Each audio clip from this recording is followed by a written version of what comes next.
Sobre vocês aí de casa, olha só, atenção para essa notícia. O dinheiro das apostas esportivas deve bancar a formação de atletas no futebol.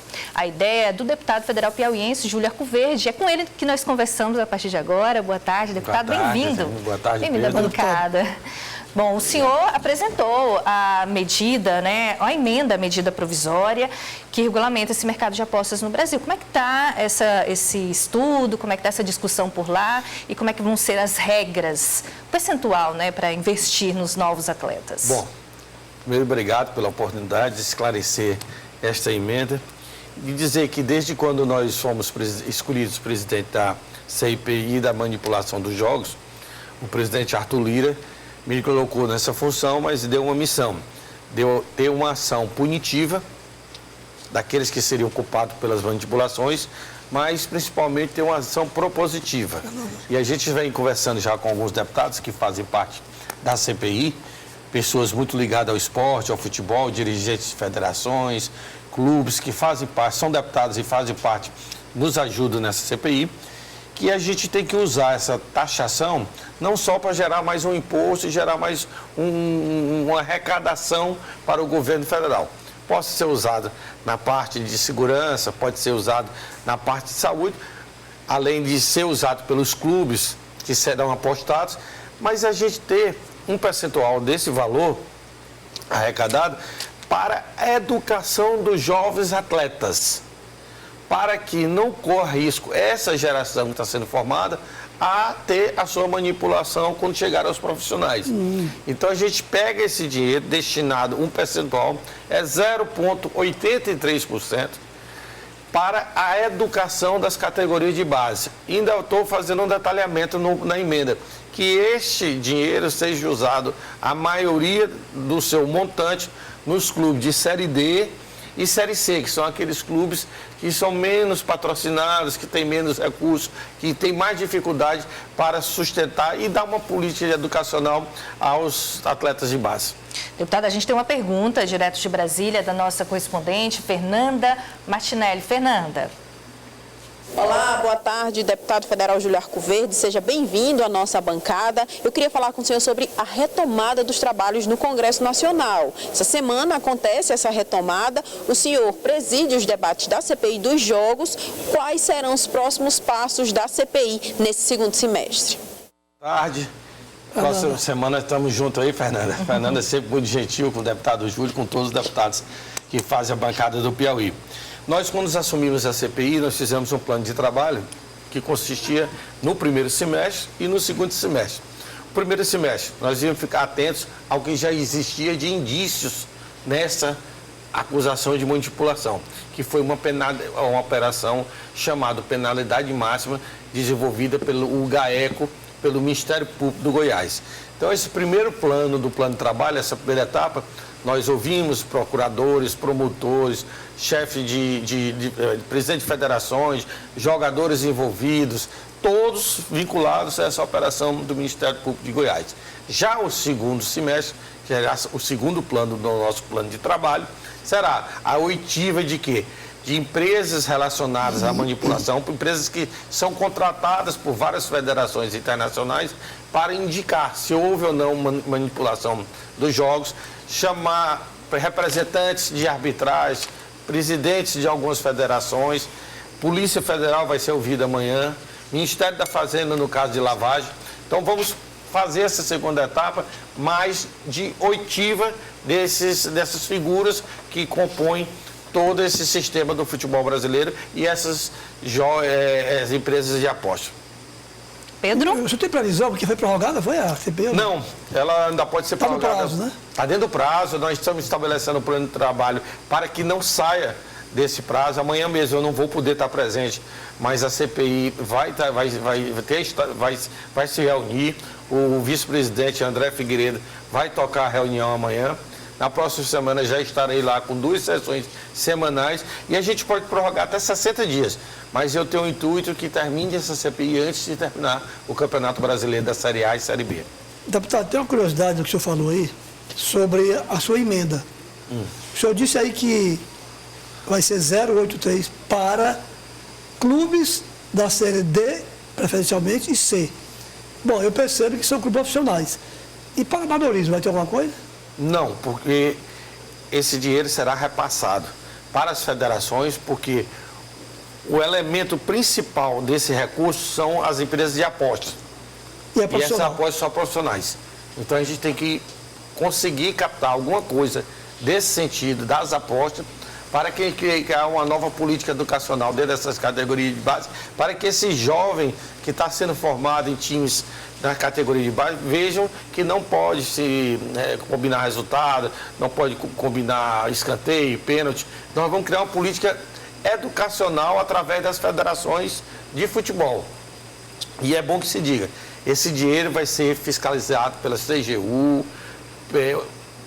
pelo governo, é um dinheiro que vai entrar nas federações pelo governo federal. Então vai ter todo tipo de fiscalização que qualquer gestor tem. Deputados, vamos falar um pouco mais sobre a participação do seu partido no governo do presidente Lula. Há toda uma expectativa da indicação, né, da Margareth Coelho, presidente da Caixa, o próprio Fufuca, né, a um dos ministérios. Como é que estão essas É o conversas? partido ou são isolados? O partido já diz o nome, está partido, né? O partido está partido. né? Eu estava vindo agora, eu estava conversando até por WhatsApp com o senador Ciro, nós somos os dois o menos informados, porque eu faço parte do grupo com ele de ser contrário à adesão do partido ao governo Lula. Eu acredito que mais de 60% do partido é contra essa adesão ao governo Lula. Então, às vezes ele me pergunta, eu pergunto para ele, mas o que a gente sabe hoje é só de imprensa. Hoje vai ter uma reunião da bancada, toda terça-feira tem reunião da bancada, eu vou participar de forma online, virtual, e vou saber se tem alguma novidade. Mas eu comungo da ala partidária que é contra a participação do progressista do governo. Então, os últimos que vão ser informados seremos nós. Esse fato da Margareth tem alguma coisa de verdade nisso? Não, deve ter. Eu acho que eu acompanhei em toda a imprensa nacional, acho que sites de muita credibilidade falando do nome dela, mas enquanto deputado estadual ou deputado federal, enquanto o Ciro, presidente do partido, falei com ele hoje. E agora vindo aqui para a Antena 10. E a gente está totalmente por fora. Ele está chegando em Brasília, eu não fui hoje, não fui essa semana, por conta de alguns eventos que eu tenho no interior do estado, aniversário de cidades, mas na próxima semana a gente vai ter uma noção maior. Mas eu digo sempre, a gente será o último, a minha ala será a última a ser comunicada pelo líder do Fufuca, porque a gente sempre trabalhou para que não tivesse essa participação. E o senador Ciro, como presidente do partido, diz bem claro, quem for, ele não vai impedir ninguém de ser, assumir cargo, assumir ministério, mas não pode falar em nome do Partido Progressista. Ah, não é nome do partido, vai isolado. Não pode falar. Vai isoladamente. Hoje já está muito mais ligado ao Lira, né? Arthur Lira, a Margareth.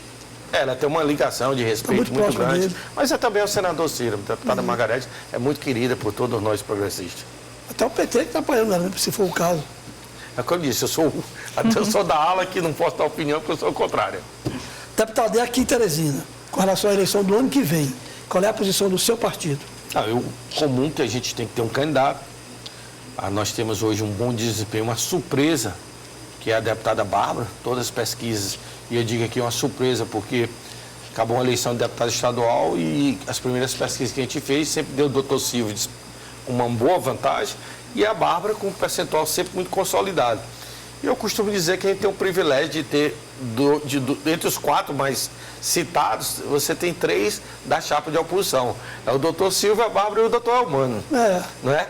Então a gente tem uma grande chance de fazer a Prefeitura de Teresina. Eu acho que nós temos que se despir das vaidades partidárias. Vamos ver quem é o melhor candidato para ganhar, vamos ver quem é o melhor candidato para administrar a cidade, porque qualquer um daqueles que administrar terá muita dificuldade para retomar o caminho do crescimento da cidade de Teresina. E hoje teve um encontro, né, entre os senhores, teve até parabéns, né, feliz aniversário ao senador Mano Ferri. Foi conversado sobre política também nessa festa? A reunião era para ser, começou com política. A gente alinhando as conversas com o presidente Joel, o doutor Silvio, e a Bárbara também participou da reunião, e no final da reunião a Bárbara pediu para uma surpresa que ia pegar alguma coisa e voltou com um bolo de parabéns ao doutor Elmano, uma surpresa lá para ele, a cortesia que a Bárbara fez levando um bolo para ele apagar seus 81 anos bem vividos, como ele disse. Tem pergunta aqui para o senhor do Edmilson do Pontal, de Floriano, está mandando um abraço e quer saber como é que fica o partido lá na disputa à prefeitura. Lá em Floriano. Floriano.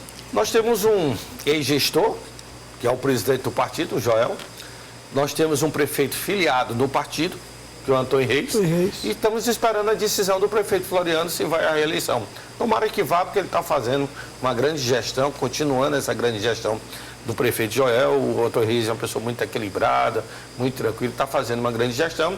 Tomara que consiga botar seu nome à disposição do povo floriano pelo nosso progressista. Ontem eu estava numa roda e sobre política tinha uma pessoa de Floriano, um político de Floriano, da oposição, rasgados elogios ao prefeito, dizendo inclusive que se ele for para a eleição, fica difícil para a oposição lá.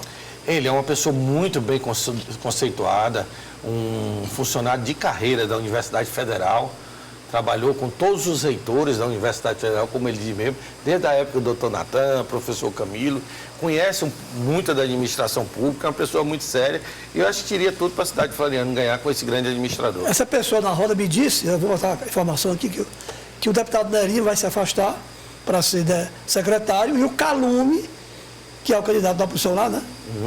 Vem para ser deputado e para ser o candidato lá na oposição. Mesmo assim, ele acha que o Antônio Reis está muito bem. Ele está fazendo uma grande gestão, acompanhando aquele movimento progressista das gestões do Joel lá em Floriano. Onde mais no interior? Parnaíba, por exemplo, Parnaíba. Parnaíba nós temos esse alinhamento com o grupo do Monsanto. Eu acredito que o Monsanto ele está escolhendo o candidato dele. A gente vê algumas movimentações, mas o progressista vai apoiar o candidato que o Monsanto indicar, ou sendo progressista ou do União Brasil.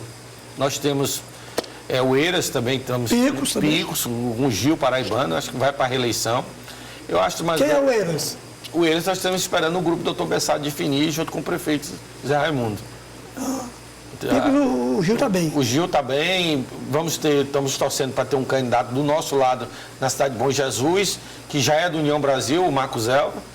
Até me apoiou para deputado federal, contará com o meu apoio para o grupo dos progressistas, se assim quiser ser candidato. Corrente, vamos ter um candidato também do Murilo. Eu acredito, Pedro, que a gente deve ficar entre 55 a 65 prefeitos. 65. 65. É o que nós estamos hoje, em torno de 55, 60. Aqui na Grande Teresina. Zé de Freitas, União, Demerval Lobão. Nós temos União. O prefeito Gustavo com todo o nosso apoio. Zé de Freitas, o prefeito atual progressista, deve escolher um candidato progressista. Altos, eu não faço muito política em Altos, mas eu acho que nós temos o Nery Rony, que foi vice-prefeito, uma pessoa, sua esposa foi a vereadora mais votada, deve ter uma participação numa chapa majoritária. Campo Maior, nós temos uma perfeita união com o Joãozinho Félix. Deneval Lobão, o prefeito Ricardo é um excelente administrador, deve ser o candidato dele, deve ser o ex-prefeito Júnior, também é do progressista. E a gente mantém essa chapa na Grande Teresina. Eu acredito que nós vamos fazer as principais cidades do Piauí serão progressistas, serão de oposição. Deputado, a gente está vendo alguns prefeitos trocando de partido. Tem algum prefeito do Progressistas que está nesse movimento? Como é que o senhor tem acompanhado tudo isso? Quando nós perdemos a eleição, e o Pedro sabe mais do que ninguém, eu disse uma vez ao senador Ciro, nós vamos perder de 10 a 15. Prepare, que são o pessoal mais vulneráveis. Não conseguem administrar na oposição. Né? Eles têm que sair para algum partido aliado da base para tentar sofrer menos da pressão do governo em cima da sua eleição. Saíram até menos que eu imaginava. Eu acredito que o estilo do Rafael, pelo que eu conheço, não é o estilo de botar a mão na cabeça de ninguém que não votou nele. Ele já disse isso. Não é? Não adianta esses prefeitos saírem para partidos, a minha opinião, do deputado Júlio, para partidos aliados, que o Rafael vai votar realmente em quem votou nele, e ele está certo, a política é assim. Se nos botou no campo de oposição e botou ele no campo de governo, até as eleições municipais nós temos que manter na oposição. E é assim que muitos prefeitos estão fazendo. Até porque os prefeitos vão ser até mais valorizados com sua conduta. Então, não adianta a pessoa sair para um partido da base achando que o Rafael vai amenizar, que vai sair. Não, acho que o Rafael vai valorizar muito mais o governo até aqueles prefeitos se manterem coesos na oposição. Como é que o senhor está vendo a gestão do Lula, presidente Lula? O presidente Lula, eu costumo dizer que ainda está fazendo um governo muito pensando em 2002. As ações do governo Lula são ações de um governo analógico na época digital. O Lula, enquanto não notar que o Congresso mudou, que o país mudou, que uma geração mudou, você vê a diferença de quando o Lula foi a última vez presidente e agora. Você, o que mudou no mundo em relação a isso? Nós tínhamos fax no governo Lula. Ninguém trabalha mais com fax. Tem o Pix hoje. Ainda tem o Pix. Então, eu digo, o Lula precisa, primeiro, na minha área, ele precisa se adaptar ao novo Congresso. É um Congresso independente e de muitos deputados de direita. Essa negociação, esse Congresso do jeito que está, é que o presidente precisa criar uma relação com o Congresso para as coisas fluírem. E, infelizmente, não tem uma coordenação política dentro do governo para alinhar com o Congresso. Quem está fazendo ainda essa coordenação, tentando aprovar pautas prioritárias, é o presidente da Câmara. Eu não vejo nenhuma ação de ministros do governo Lula dentro da Câmara para aumentar a base, para não aumentar. Você vê coisas pontuais, como vai acontecer com o republicano, com o meu partido, mas eu não vejo a quantidade de deputados irem para o governo como penso que vão. Deputado, gostaria Eu quero encerrar com uma perguntinha. Tá certo. Ele vai responder para mim, não, para os riverinos. Fala do River, como está o River? Mais animado do que nunca. Essa semana eu tive uma reunião, semana passada, com o presidente Genival, com o gerente de futebol. O River já está com todo o seu elenco preparado para se apresentar em dezembro. Estamos conseguindo, através de algumas empresas, amigos, uma situação financeira favorável que nos vai dar uma condição de participar da Série D, do Campeonato da Copa do Brasil, do Campeonato da Copa do Nordeste, numa condição muito favorável. O presidente Genival tem uma conversa muito adiantada, o vice-presidente Genival tem uma conversa muito adiantada com o treinador. Aquele foi campeão? Aquele foi campeão. Alguns jogadores contratados, uma grande base já contratada, e eu fiquei encarregado de tentar trazer a situação financeira, a parte de estrutura, para que a gente possa ter uma tranquilidade e a gente consiga ter uma folha de 300 mil mensais. Começa quando? Aí novembro, dezembro? Final de novembro para começo de dezembro, os contatos vai ter a representação, o Genival me disse, porque eu estou mais nessa área de tentar contatos com empresa. A gente mudou, Pedro, até dizer, mudou até o estatuto do River na última eleição, você esteve lá? Estive lá. Pois é, para facilitar essa parceria de empresas com o clube. A gente teve o cuidado, pegou uma consultoria, mudamos isso aí, e isso vai facilitar muito essa parceria do River com empresas privadas. Ajuda muito. Ajuda muito. Deputado, obrigada pelo papo. Falamos sobre política, sobre CPI, sobre aposta e também sobre futebol. Prazer estar aqui. Eu tenho certeza que quando eu estou aqui a repercussão é muito grande no interior do estado. Eu recebo ligações do Piauí inteiro e aproveitar para dar um abraço a todos os piauienses, reafirmando meu compromisso lá em Brasília com o povo do Piauí, independente do partido, das cores, nós vamos trabalhar para o desenvolvimento do estado do Piauí. Obrigada, deputado. Bom semestre para o senhor.